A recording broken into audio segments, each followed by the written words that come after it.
Bulavinaka, I'm Nico Mbalroka here in Jackson, Fiji. I'm from Monetake, Fulanga in Low. Love listening to Bula FM, especially when I'm stressed and tired at the end of the day. Love Bula FM. Talk about in Bula FM. Setsan. Nadango Leonardo Tuleb, au what you to go and talita na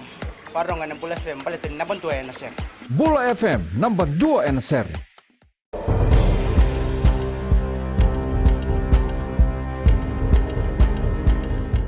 Ni sambulu binaka, se koyong ko napakaleleka ni nonde tukutuku na mbongende indai.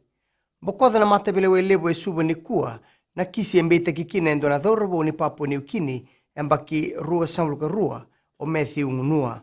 Ungunua embeta kina endo na dhala ni beba matei, sasanga lamba, o kakina na nabebuke, ena kena baka mai na vali mai na rere, ena bosai, ena ronondul tinika lima. Na kamo ara to alenga kina e lima, na leuni bonua. Na nono batarunga de ndai ungunua e kai nindu na ngauna rendre la ku duruma mai embala tena kena rongo ditigo na nona kisi e na mata vela wai yeni kua sa tamat sereki ka sa andu na ka na nona marau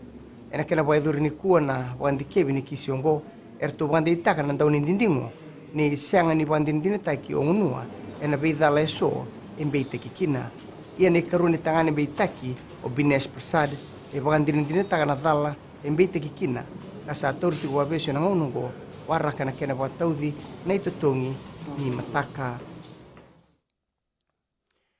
Wanda borna mate ni tuendo ni tubutubu membaleta na kena bana numi na amba kindua ni kena lamba ebiti na dhangi o Winston.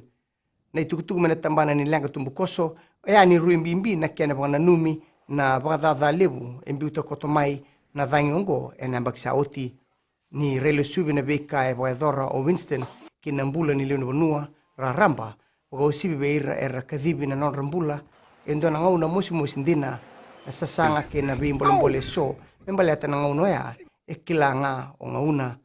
tukono akapusi tu fangalele na bakalislise dhake ni tambana ni lenga tumbukoso ninda baka samataka na nonda itostoso ni otina kena rabu o Winston e sanga toka ni ngau na raurawa ia laurei na ngangado ni benga rabi bekenda na leoni vanua ngona ngona era talno taga kina na non ri talno na vekanda era sotava na lenga ena ngona ni dangilamba ngo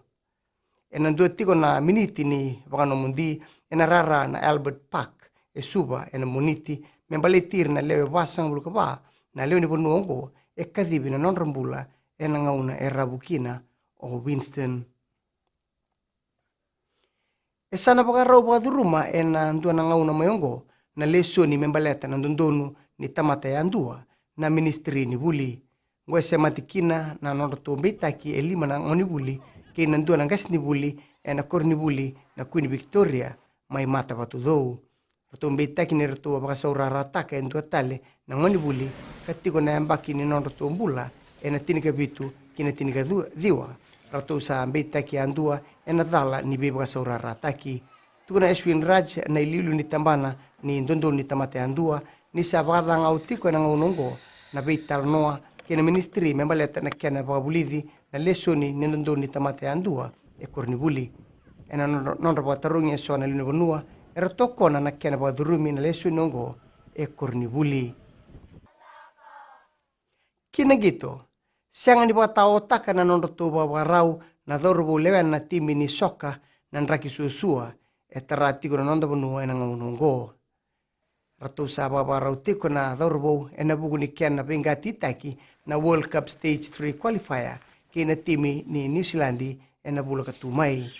tukono Christopher Gemel na ndori babulidi ni rato sa tubarau merto balataki biti kina sotsotongo e na lomani ruana madao meongo rato na kemba patatiko kina na dorbo kanama kimena bakatobuleira e tale e sona ndaungito o Gemel rauna sota tiko e nika rua sambuluka lima ni singa ni bula katumai e na rara na Churchill e lautoka mai da bekiri na bagaleleka ni nonda tukutuku e na Bula FM ke na Radio Fiji 1 e na bei tukutuku matata ni wedding vinaka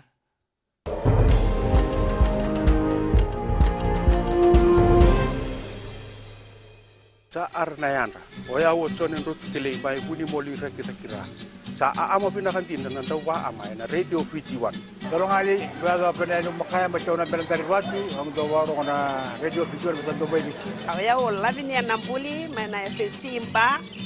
ondo talita kana Radio Fiji 1. Dalang ko polis matawalu susungemba ang bulu matmay Radio Fiji 1 emba. Na Radio Fiji 1 nandu mai biti na ponga ni BNN.